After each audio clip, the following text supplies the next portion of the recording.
When I was a little kid, my parents used to take me to a mall, one of the malls up in the Dallas area where I grew up. It wasn't the best mall. It wasn't the mall we normally went to, but it was a mall in town, and we would go there sometimes. And my favorite store in this mall was a store that sold only one thing.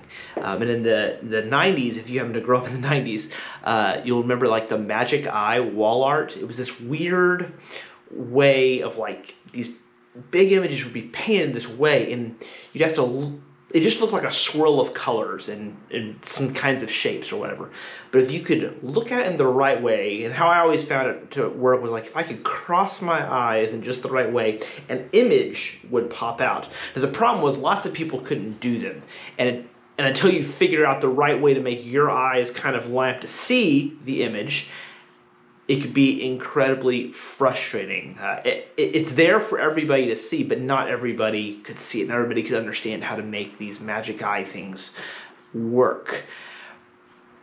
Today, we're talking about parables. We're going to get into a section for the next couple of weeks where we're going to talk about some of the parables that Jesus used in his ministry. Specifically today, we're talking about kingdom parables, the ones found in Matthew chapter 13. And a parable is just simply a teaching device that Jesus used where he's going to tell a short fictional story that has a greater spiritual truth as its main point. And Jesus is actually the biggest of the kingdom parables in Matthew chapter 13. He's going to come back and actually explain it to the disciples later, and they kind of ask him this question of like, why are you teaching this way? Like, why don't you just kind of clearly explain everything? And Jesus says, like, I'm doing this so that not everybody will understand. I'm doing this so that not everybody will catch it, which seems very counterintuitive to like what you should be doing with like the truth of the gospel and things like that. But the bigger thing that I think Jesus was demonstrating by telling parables was like, the gospel's going to go out, you're going to preach the truth, and not everybody is going to understand it. Not like some people are going to find it offensive, some people are going to be, repulsed by it, and then others are going to get it, and it's not going to be frustrating to them, and it's going to feel refreshing and seem like heaven to them. And so in Matthew chapter 13, we have there are essentially four parables that Jesus kind of walks through. The biggest one is in the beginning. It's the parable of the sower, or the parable of the soils, where Jesus kind of tells the story of a sower is sowing seeds. He's throwing seeds onto the ground, and the same seed lands on four different types of soil and grows to varying effectiveness. And this is the one that Jesus actually is going to go back and explain later. I would encourage you to go and read the parable and then to go and read Jesus' explanation. But in this parable, Jesus is really kind of getting at three things. One is that our job as Christ followers is to spread the gospel to everyone. It shouldn't matter where they are, what language they speak, what their background is, whatever. Share the gospel. And you got to share the gospel not knowing what kind of soil or heart is going to be hearing that message. And so that's the whole idea behind the soil is the guy is scattering the seed not knowing what kind of soil the seed is going to fall into and how effective that's going to be. So that's the first part of this parable is like, preach the gospel to everyone, and then understand that some are going to reject it. Some are going to hear, and they're going to hear, and they're going to hear, and they're not going to respond to that positively. And the third thing is some will respond positively and will go on to be fruitful and to make disciples of others and to share the gospel with others who will then hear it and come to faith in the Lord. But kind of like the big point of that is like, spread the gospel. You'll never, not knowing what the outcome will be, because the truth of the matter is, and I teach this to our students all the time, is that our responsibility is to share the gospel. Our responsibility is not to change hearts. God is the one who changes hearts. God is the one who's going to take that seed and get it to the soil where it's going to produce and where it's going to change things, right? Like our responsibility, the faithfulness we should demonstrate is to share the story, right? To share the gospel.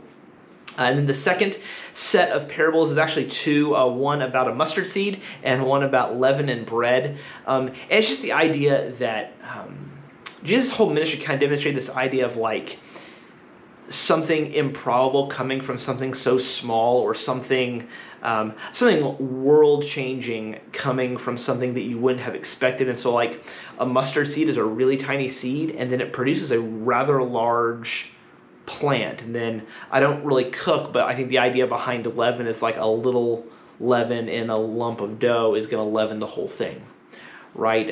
But like that's kind of the idea behind the kingdom of God and sharing the gospel. And Jesus' whole ministry was like, Jesus didn't go for religious leaders. He went for, tax collectors and sinners and uneducated fishermen. And then God took that and it blew up, and it's been changing the world for the last 2,000 years. A really modern example you could talk about is it is undeniable, regardless of how you feel about him and about the team he used to play for, Tom Brady is one of the greatest quarterbacks that has ever played the game of football. But he's a guy who was like not picked first in the draft, was kind of like, you looked at him and you're like, he doesn't really look like he would be really good at football, but then you watch him play now, and he is this improbable story of greatness, right? And that's kind of the idea behind the parable of the mustard seed and the leaven, is like these tiny things, or these improbable things, will do something impossible, will do something greater than what you would think they could do. And then you get to like these last two parables about really about a man finding treasure hidden in a field, and then a merchant finding a pearl of great value. And the idea behind both of those is these guys have spent their entire lives searching for something of value, something of worth, something worth their time.